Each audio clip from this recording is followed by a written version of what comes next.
মহান মুক্তিযুদ্ধের অন্যতম সংগঠক ও সাবেক সংসদ সদস্য বীর মুক্তিযোদ্ধা মোশাররফ হোসেন ইন্তেকাল করেছেন। ইন্না লিল্লাহি ওয়া ইন্না ইলাইহি রাজিউন। 20 জুন শনিবার রাত 1:25 সময় রাজধানীর একটি বেসরকারি হাসপাতালে চিকিৎসাধীন অবস্থায় তিনি শেষ নিঃশ্বাস ত্যাগ করেন। দীর্ঘদিন ধরে নানান রোগে আক্রান্ত ছিলেন তিনি। আজ রবিবার বাদ আসর লক্ষ্মীপুরের রামগতি উপজেলার আলেকজান্ডার সরকারি মডেল পাইলট উচ্চ বিদ্যালয় মাঠে তার নামাজে জানাজা অনুষ্ঠিত হয়। এরপর মরহুমকে চর আলেকজান্ডার ইউনিয়নের বালুচর জনতা বাজার এলাকায় নিজ পারিবারিক কবরস্থানে সমাহিত করা হয়। এর আগে একই মাঠে উপজেলা নির্বাহী কর্মকর্তা নীলুফা ইয়াসমিন নিপার নেতৃত্বে বাংলাদেশ পুলিশের একটি চৌকস দল কর্তৃক রাষ্ট্রীয় নিয়ম অনুযায়ী গার্ড অব অনার দেওয়া হয়। একাধিক সংগঠন তাঁর কফিনে পুষ্পস্তবক অর্পণ করেন।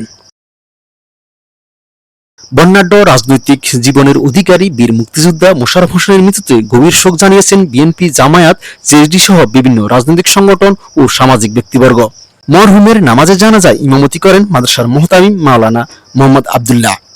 মৃত্যুকালে তিনি স্ত্রী, 3 ছেলে, 2 মেয়ে সহ অসংখ্য গুণগ্রাহী রেখে গেছেন। বহুমুখী ব্যক্তিত্বের অধিকারী মরহুম মোশাররফ হোসেনের মৃত্যুতে দেশ ও জাতি একজন আদর্শ মানুষকে হারিয়েছেন বলে জানান বিভিন্ন স্তরের নেতৃবৃন্দ। প্রসঙ্গত, প্রবীণ রাজনীতিবিদ মোশাররফ হোসেন মুক্তিযুদ্ধ চলাকালীন সময় জয় বাংলা বাহিনীর বিএলএফ নোয়াখালী ও হাতিয়া জোনাল কমান্ডার ছিলেন। তিনি ঢাকা বিশ্ববিদ্যালয়ের শহীদুল্লাহ হলের ছাত্র সংসদের সাবেক ভিপি হিসেবেও দায়িত্ব পালন করেছেন। 1988 সালের 4th জাতীয় সংসদ নির্বাচনে সম্মিলিত বিরোধী দলের প্রার্থী হিসেবে তিনি লক্ষ্মীপুর 4 আসন থেকে সংসদ সদস্য নির্বাচিত হন।